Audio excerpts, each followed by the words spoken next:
做女人自己又識為自己打算，除咗供嗰啲咩強積金之外咧，都要鋪定其他後路嘅。放心喎，你供咗咁耐咧，個位我一定留俾你㗎。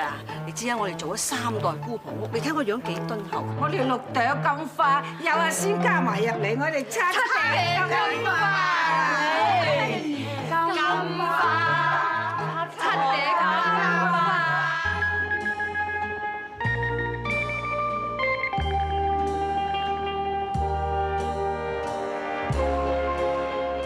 計我話咧，最好趁後生揾翻個男人，咁老咗啦，我唔使冇人冇物咯。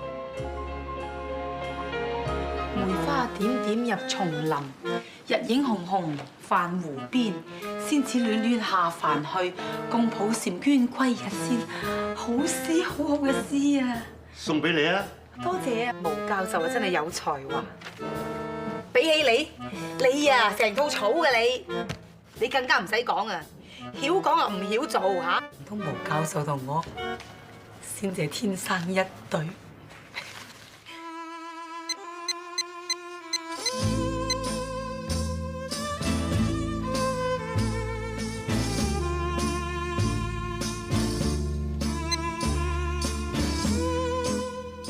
哎呀，我後生嗰陣時啊，本來都儲到筆錢嘅，點知啊好衰唔衰？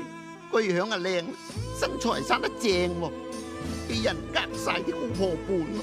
而家搞到鬼死咁凄涼啊！你做咩唔做落去先嚇？你老字號嚟嘅，做咩唔做落去啊？我咧喺姑婆屋嗰度買咗一個位，本嚟歸還㗎啦嚇，咁你以後自己揾着落啦。交個雞碎咁多啊嚇！食又食唔飽，袋日都嫌佢慘手啦，係咪啊嚇？你供咗冇幾耐啊，你梗係得嗰啲咁多啦，但係歸咗本㗎啦。你放俾人劫色咩？梗係騙財啦！唉，仙姐你挑通眼眉㗎嘛，邊個會呃到你先得㗎？係咪嚇？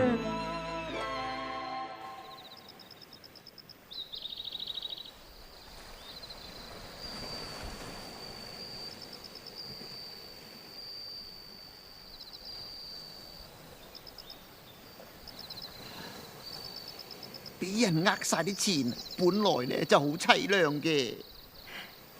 不過好彩後生嗰陣，老闆同我哋做咗強積金，而家可以安享晚年咯。